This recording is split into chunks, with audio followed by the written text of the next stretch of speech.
Vem cá. Tem muita gente hoje dentro das religiões, principalmente da religião evangélica, que entendem que tem vida com Deus. Entendem que estão servindo a Deus. Entendem que estão abençoados por Deus. Entendem que são homens de Deus. Só que não. Só que não. Paulo veio descobrir isso depois.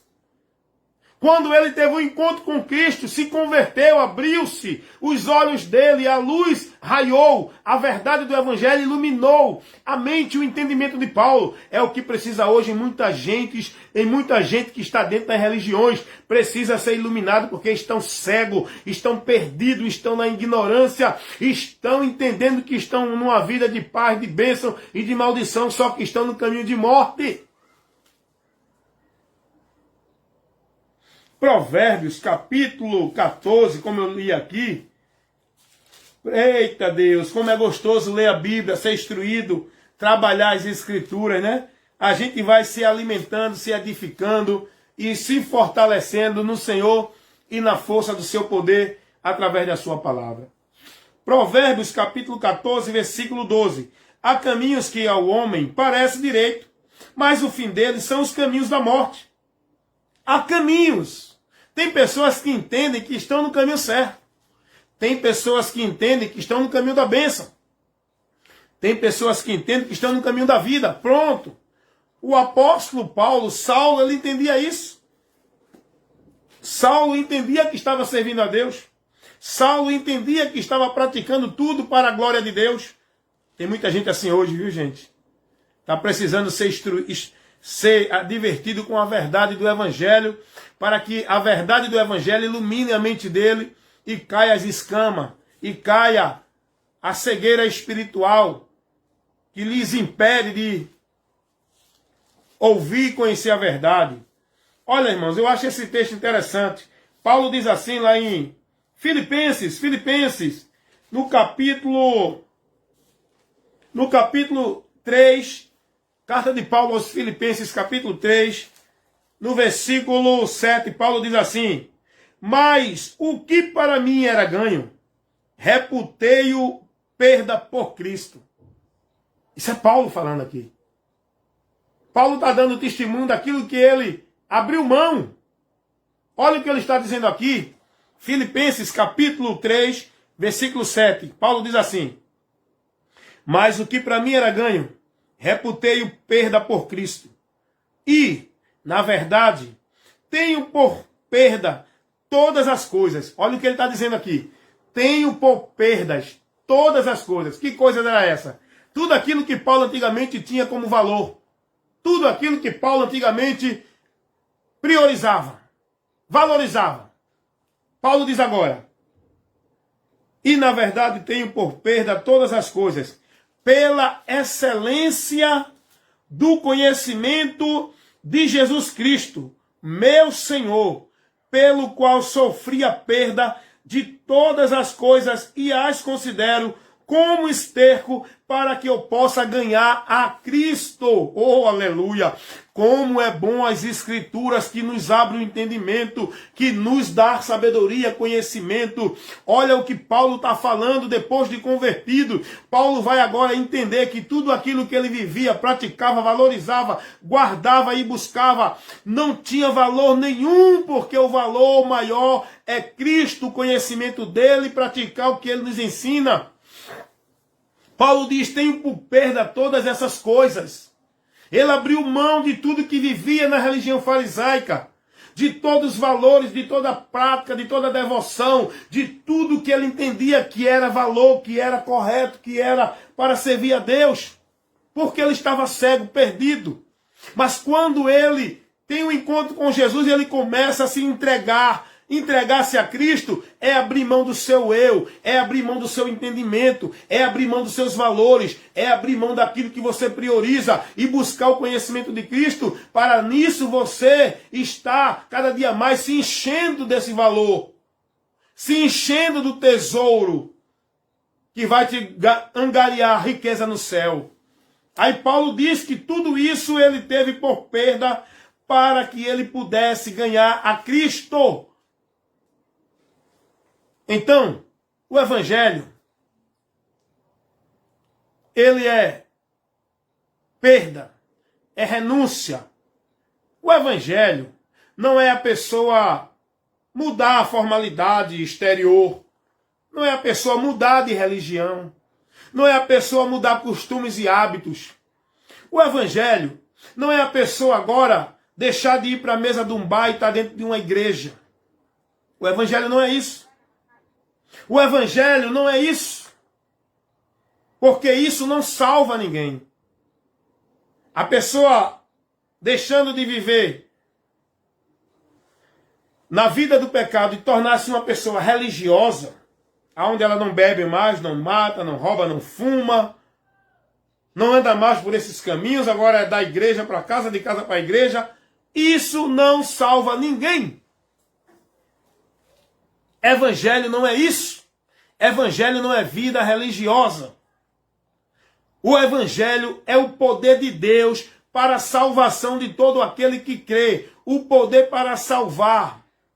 Salvar o homem do entendimento errado, da mentira, do engano que leva-o à condenação. Salvar o homem da vida perdida, aqui, ó, no entendimento de Deus. O evangelho transforma, em primeiro lugar, aqui, ó. O evangelho é transformação de entendimento, não é transformação de veste de vida aparente. Vida religiosa não salva ninguém, porque se vida religiosa salvasse, todos que estão dentro das religiões são salvos.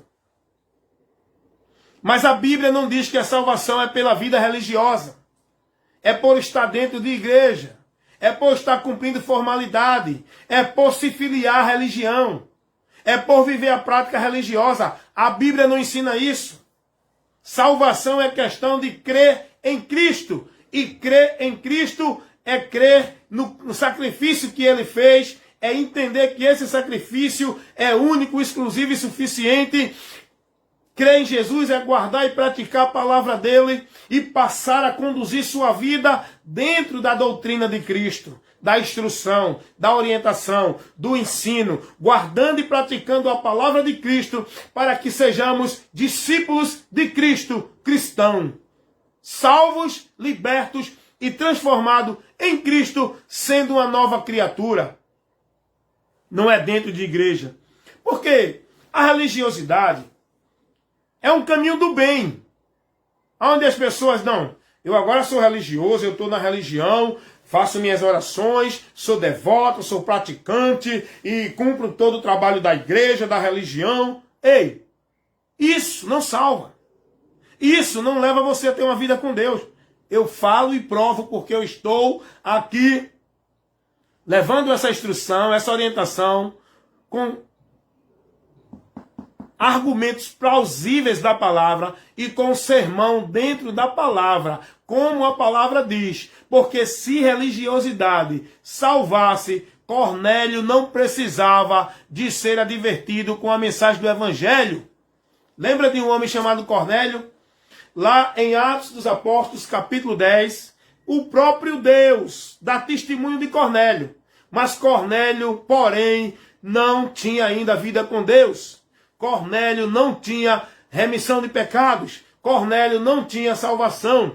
Cornélio estava dentro do juízo. Estava em condenação com toda a vida religiosa que ele tinha. O próprio Deus chega a dizer que era um homem temente, que fazia oração, caridade, tinha testemunho da sua comunidade. Era um homem íntegro. Porém, isso não leva ninguém a alcançar a graça de Deus. Não é por mérito ou por virtude do homem dentro de religião. Isso é muito importante, muita gente aprender isso.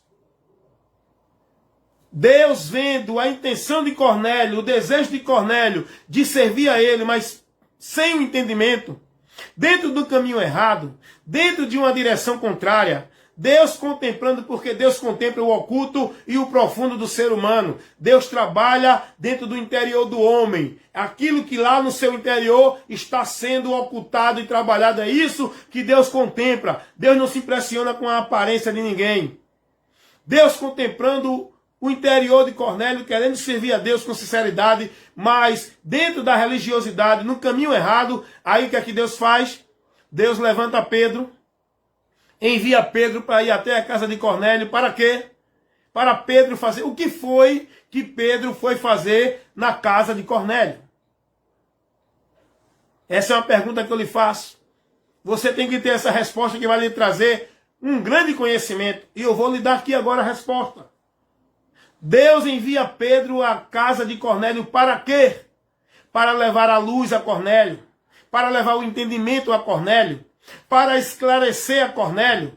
Para levar a Cornélio a verdade que liberta. Porque até então Cornélio ainda era preso, escravo do pecado, julgado, sentenciado e condenado, com toda a vida religiosa que ele tinha, com toda a honestidade que ele vivia, com toda a caridade que ele fazia, com toda a formalidade religiosa que ele vivia.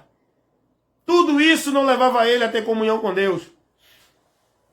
Foi preciso Deus enviar Pedro até Cornélio, e quando Pedro chega lá, Cornélio diz: entra, Pedro. Estamos aqui esperando para ouvir de ti aquilo que Deus nos mandou tu falar.